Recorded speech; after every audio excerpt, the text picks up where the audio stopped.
இதுவரைக்கும் நம்ம வீட்டு கிச்சன் சேனலை சப்ஸ்கிரைப் பண்ணாதவங்க கீழே உள்ள ரெட் கலர் சப்ஸ்கிரைப் பட்டனை ஆன் பண்ணிக்கோங்க. பக்கத்தில் உள்ள பெல் பட்டனையும் ஸ்டார்ட் பண்ணிக்கோங்க. This is my humble request. உங்களுக்கு என்னோட வீடியோஸ் உடனுக்கு உடனே வரும். தமிழ் மக்களுக்கு எனது அன்பான வணக்கங்கள்.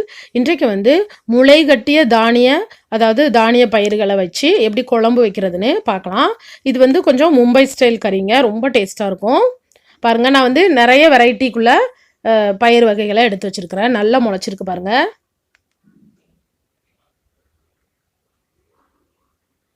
இப்போ குக்கரில் இது 1/2 கிலோ நான் எடுத்து வச்சுருக்கிறேன். 500 கிராம் பயிர் வகைகள். உங்களுக்கு பிடிச்ச பயிர் வகைகள் யூஸ் பண்ணிக்கலாம். அப்புறம் நான் ரெண்டு பெரிய டம்ளருக்கு ரெண்டு டம்ளர் தண்ணி ஊற்றிருக்கிறேன். நான் இன்றைக்கி கிரேவி டைப் பண்ண போகிறேன், அதனால் கொஞ்சம் தண்ணி அதிகமாகவே ஊற்றிருக்கிறேன். பெருங்காய பொடி ஒரு 1/2 ஸ்பூன் போட்டுக்கோங்க. 4-5 பூண்டு போட்டுக்கோங்க. அப்புறம் சீரகம் ஒரு டீஸ்பூன் சீரகம் போட்டுக்கோங்க. அப்புறம் மஞ்சள் பொடி ஒரு 1/4 டீஸ்பூன் போட்டிருக்கேன்.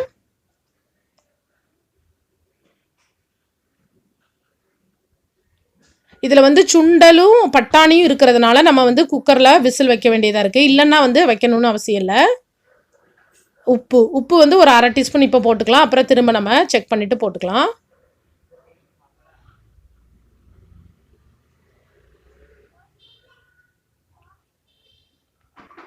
இப்போ நம்ம இதை மூடி நான் ஒரு விசில் மட்டும் வச்சு எடுத்துக்கிடுதேன். நீங்கள் ஒரு விசில் மட்டும் வச்சுக்கோங்க. அப்படி இல்லைன்னா நீங்கள் டைரெக்டாக கூட பண்ணலாம், அதாவது குக்கரில் பண்ணாமையே. அப்புறம் பட்டை, பெருஞ்சீரகம் 1 ஸ்பூன் எடுத்துக்கோங்க. ஒரு பட்டை எடுத்துக்கோங்க. அப்புறம் ஒரு பிரியாணி இலை எடுத்துக்கோங்க. இந்த ஸ்டார் பூவில் 2-3 பீஸ் போட்டிருக்கேன். ஒரு கிராம்பு, ஒரு ஏலக்காய், அப்புறம் 2 கல்பாசி போட்டிருக்கேன், 2 பீஸு. அவ்வளோதான். இது மும்பை ஸ்டைல் கறிங்க, ரொம்ப டேஸ்ட்டாக இருக்கும். சப்பாத்திக்கு, பூரிக்கு ரொம்ப யம்மியாக இருக்கும். அப்புறம் வெங்காயம் ஒரு பெரிய சைஸ் வெங்காயத்தை சின்னதாக கட் பண்ணி போட்டிருக்கேன். இந்த கரம் மசாலா எல்லாமே நல்லா வதக்கிக்கோங்க. நல்ல ஒரு மணம் வரும். அதுக்கப்புறம் தான் நீங்கள் வெங்காயத்தை ஆட் பண்ணணும். அப்புறம் ஒரு 1/2 இன்ச் அளவு இஞ்சி, 4-5 பூண்டு, அப்புறம் ஒரு சின்ன வெங்காயம், குட்டி வெங்காயத்தை நான் கிரைண்ட் பண்ணி பேஸ்ட் பண்ணி வச்சுருக்கிறேன்.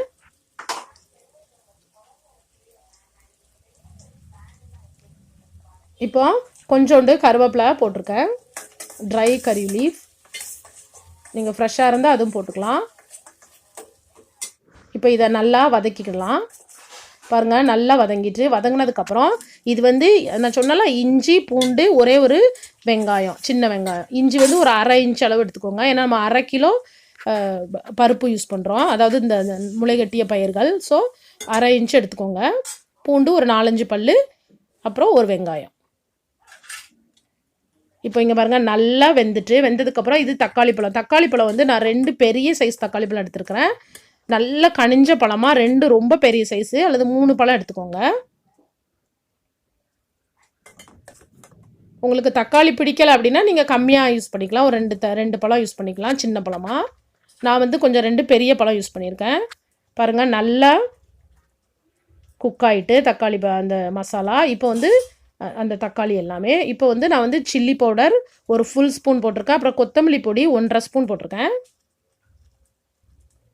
ஆக்சுவலி இதில் நீங்கள் கொஞ்சோண்டு கரம் மசாலா யூஸ் பண்ணிக்கலாம். நான் யூஸ் பண்ணலை, ஏன்னா நான் ஹோல் கரம் மசாலா, அதாவது நம்ம முதல்லையே பெருஞ்சீரகம், அந்த பட்டை, அந்த பிரிஞ்சி இலை அதெல்லாம் போட்டிருக்கோம், கல்பாசி எல்லாமே. ஸோ அதிலிருந்து நல்ல ஒரு ஃப்ளேவர் கிடைக்கும். அதே போதும்.